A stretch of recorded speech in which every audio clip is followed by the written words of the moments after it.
Good morning and welcome to the show. It's Monday morning, so you know what that means. We've got Dr. Roman Nation from Nation's Best Family Healthcare here in the studio today to talk about your health. Dr. Nation, thanks for coming back on. Good morning. Good morning. A lot of sick people out there now, right? Yeah, I was just thinking we were talking about that right before the show started. Yeah, we've had for whatever reason a pretty large outbreak of illnesses here this year. Any particular flavor of illness or just a... Not really. That's the thing is because it's, well, I mean, we've been testing them for flu and we have a lot of bronchitis going around. And we have a whole lot of folks that are just kind of overly stressed for one reason or another. And when they work a little bit too hard and then they get a little bitty bug and they don't take enough time to rest or stay hydrated, then it just progressively gets worse and worse. But yeah, it's very easy to neglect yourself when you're busy. Yeah, we have a lot of. We were talking before about moms who who got a really busy schedule, getting the kids to school and then going to work, doing the whole dual role thing, and then dad's doing the same kind of thing. Mm-hmm. And we've been seeing it a lot in the younger crowd as well as the older crowd. So we've had quite a few sick visits who have come through. So really, if you stay relatively healthy, like you said, sleep, hydration, you can avoid a lot of that stuff, can't you? We can get a lot better, No, ironically, I'm the only one in my office who hasn't gotten sick yet. Cross my fingers. Mm-hmm. And the stuff that we've learned from JT and things like that, as far as diet and exercise, you don't overdo the JT, your sugars. nutrition there, yeah, and nutritionist, yes. and I just take some vitamin C and some multivitamins, actually, the ones that we sell in the clinic, and I've been doing pretty well. So it's kind of interesting to me that everybody, even in my own household, has gotten sick except for me. Wow. So there's that. Now, scientifically, the big thing that I would attribute it to is washing your hands. Every time I go to touch a patient, then I have a dispenser behind me that dispenses a little hand gel. So I go through buckets of that every day. But it's easy. Hand washing is key. And I don't think people really realize how many bugs you carry around. Yeah, and when you touch yourself or you touch somebody else or you do this over here, or you kind of rub your nose or anything like that, and then you go to touch somebody else, and all of a sudden, now you're contaminating whatever you're touching. You're shaking hands. Yep. Or maybe at work you're using a keyboard, which is just filthy. I mean, especially my keyboard, there's crumbs and stuff in there. But, your average keyboard, how often do you clean your keyboard? Let me think. Never? Yeah, your keyboard and your phone are both dirtier than your toilet. I believe that because your toilet gets cleaned. Yeah. The phone and the keyboard, not so much. Yeah, the kitchen sink actually has more bacteria in it than a toilet does.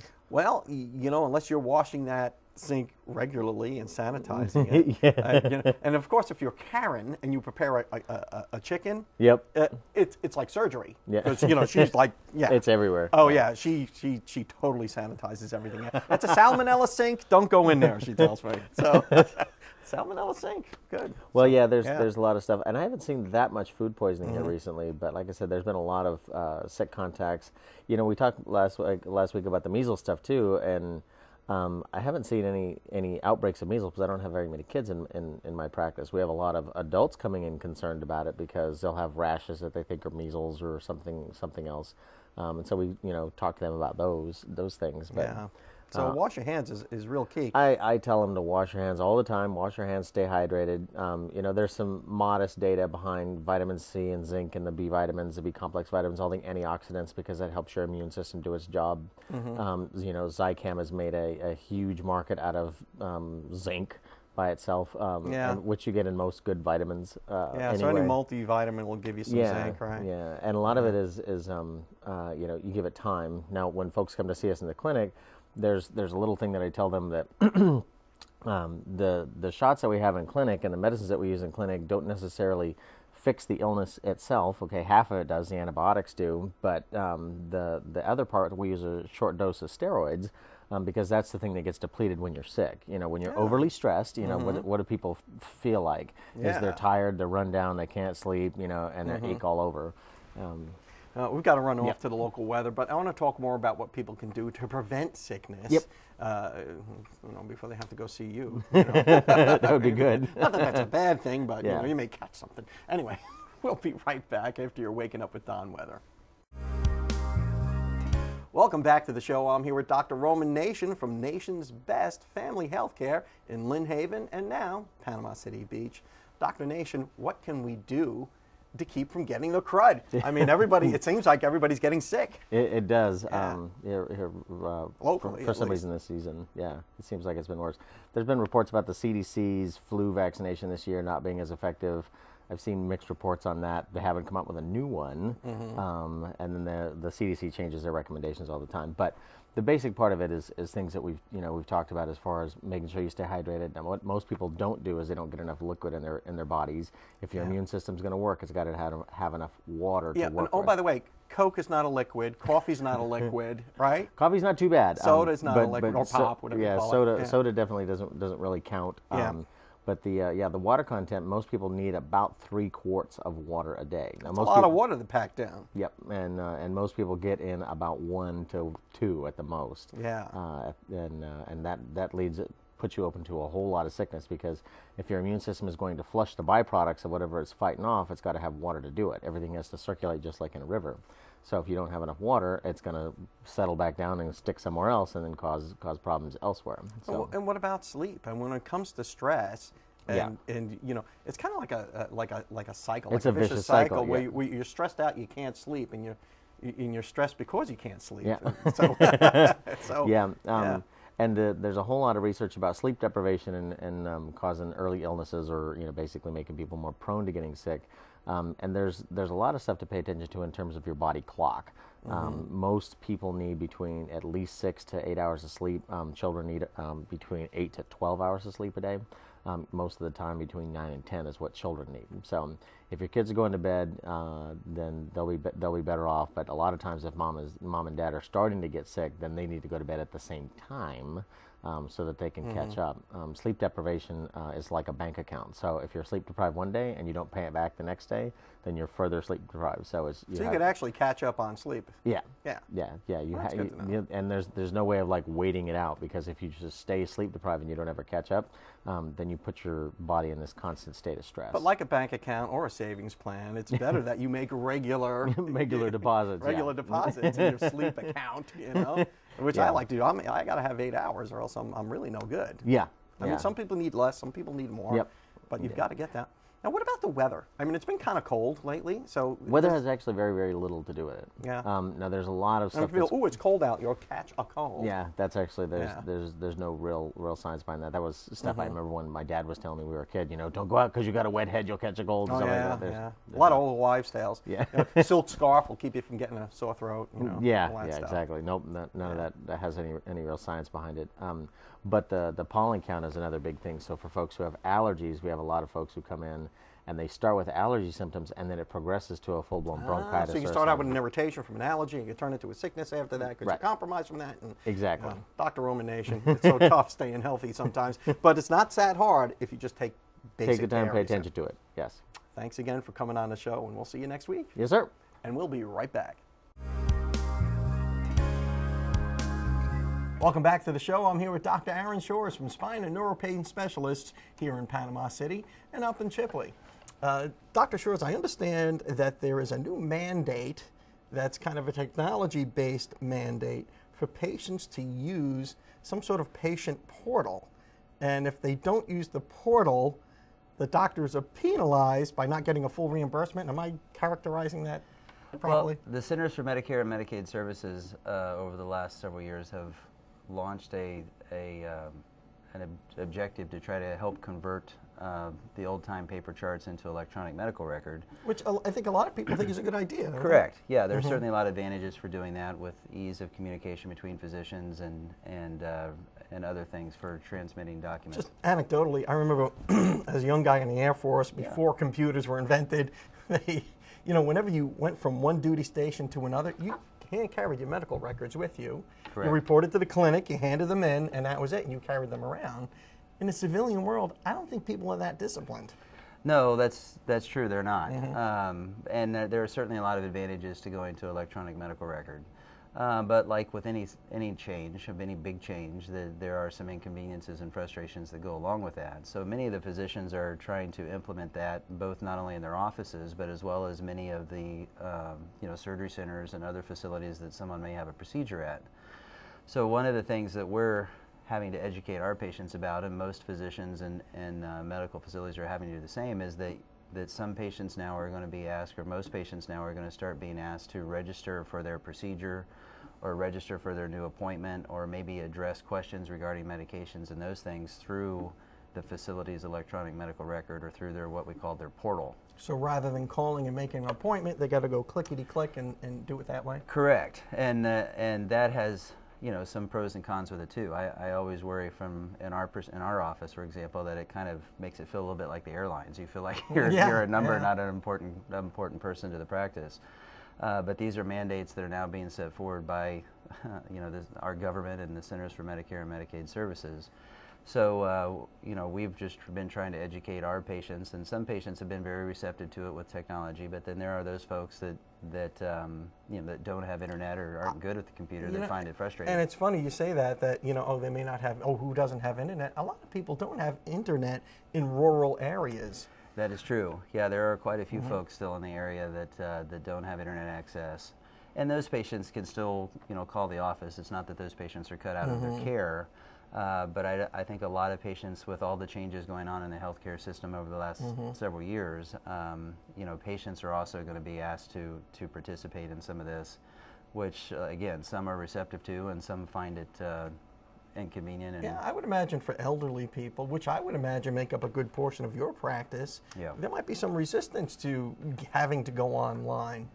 Yeah, and where we can, we will try to, you know, assist with that. But it's the changes that are going on to advance technology and also to abide by some of the new standards set forth. But right now it's with Medicare and Medicaid only. The other insurances typically follow suit at some point down the road, but right now it's primarily with the Centers for Medicare and Medicaid Services.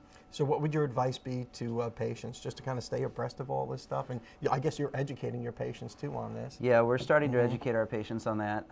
You know, certainly you may be asked about this if you go to your physician or if you go to a particular facility to have an outpatient surgery. So I would just, if they haven't asked you, you could certainly inquire. But if they do ask you, I would just have a modicum of patience and understand that many of the healthcare providers are not wanting to do it either and find it as equally annoying as you do. It's just, it's a new regulation. It's the government. Right. Dr. Aaron Shores, it is a brave new world. It is. Well, thank you so much for coming on the show and, again, depressing me. Thank you for having me. Thanks for being had. We'll be right back. Welcome back to the show. I'm here with Christina Williams from Superior Residences here on Panama City Beach. Now, I say Superior Residences as if it's already open, but it's not. It's not open yet. We actually are finishing our construction and moving into the building as we speak. But our grand opening celebration is coming up on February the 24th. February the 24th will be the grand opening of Superior Residences on Panama City Beach. And what makes Superior Residences so unique to Panama City Beach? Well, this is a brand new resort-style senior living community. There's nothing else like this in town. We have all the amenities of a resort, but all the comforts of home. Our residents will get to enjoy a movie theater. We have a chapel on site. We have a huge arts and crafts room. We have a lounge where we'll have daily happy hour for our residents to come and enjoy. Woohoo, happy hour for the Absolutely. seniors. Great. So it's resort style senior living. We want our residents to be able to enjoy their retirement and you know. So if someone wanted to learn more about Superior Residences, maybe you're a senior, you have a parent who's looking for a situation, what could we do to find out more about it? We encourage anyone who's interested to come to our grand opening. It's from 4 to 7 on the 24th.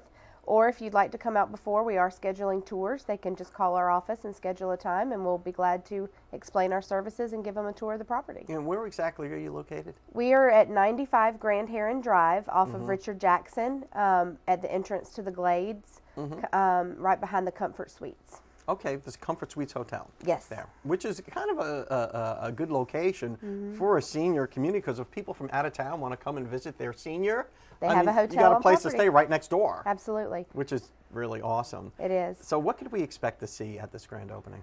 Wow, we're going to have live entertainment. We've got food. One of the things about our community is that we have culinary trained chefs who are on staff with us that cook for our residents. So they're going to be doing the food, so our guests will get to enjoy some of the cuisine like our guests will eat when they are living with us.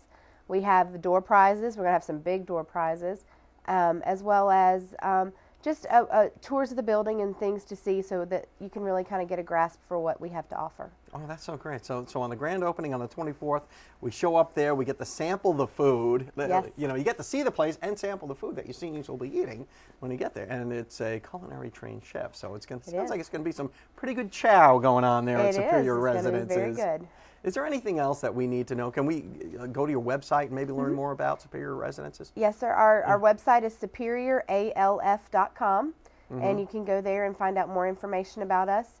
And again, call our office at 249-4969, and we'll be glad to schedule a tour or mail you a packet of information about our community. Yeah, and you know, I toured the facility when it was under construction, and it looked pretty big and it looked pretty massive. I'm dying to get back there to see it in its final phase, because it's kind of like a snapshot for me. It's going to be a real before and after. I mean, I was duly impressed, you know, during the construction about how open that entrance was. You know, you got this big atrium, I guess, for lack of a better term. You should see it now. Yeah. Well, each floor, it's a 3-story building. Each floor is over 30,000 square feet. So we have lots of space, and it's just beautifully decorated and very And the individual apartments that you have in there can be nicely appointed by the residents. I mean, you bring your own furniture with you, so it's really home. It is. Everything inside the apartments is done very neutral, so that they can bring their own furniture, their own decor, and really make it their own home. Yeah. Yes, sir. I got to tell you, it's probably no better situation for somebody who needs just a little bit of help to have a happy life in their sunset years. Well, thank you so much for everything you do. Thank you for having us Thanks so for much. coming on the show, and I'm dying to see the place. Come on and see us. All right. All right. All right, we'll be right back. Welcome back to the show, guys. It's Randy, your Waking Up with Don trainer. The past couple of weeks, I've shown you a couple different exercises. One was the squat, and then the next was the push-up. So this week, we're going to bring it all together, and we'll show you how to do a workout consisting of those two movements. We'll call it 10 by 10. So basically what you're going to do is 10 push-ups and 10 squats. At the end, after I demonstrate, I'll issue a challenge to you guys to do from home, because you can't do the whole thing with me here at the show, okay? So we'll start with the squat. Remember, feet shoulder width apart, hips, knees, and toes in alignment. Down and up is 1. We'll do 10 reps. 2, 3, 4. Go as low as you can. 5, 6, 7, 8, 9, and 10. Okay, now the push-up is next. Remember, you start in a plank position, and then you come down to 90 degrees and back up. Or if you need to do it from a knee, down and up is 1. Okay? Let's do 10 push-ups. Here we go. 1, 2, 3, 4, 5, 6, 7, 8, 9, and 10. Okay, guys, so that is the basis of the workout. We call it 10 by 10 because you're going to do 10 squats and 10 push-ups. Your challenge is to try to get through 4 to 5 rounds of that on your own. So we just did 1, so you can add to it, or you can start over after the show and try to get through 4 or 5 rounds. Week by week, if you get stronger, feel better, try to add another round each week. Once again, I am Randy, your Waking Up with Don trainer. If you want to get in contact with me, you can reach me at www.5lfitness.com, or you can stop by 5420 Hickory Lane and visit us at Impact Fitness. Thank you.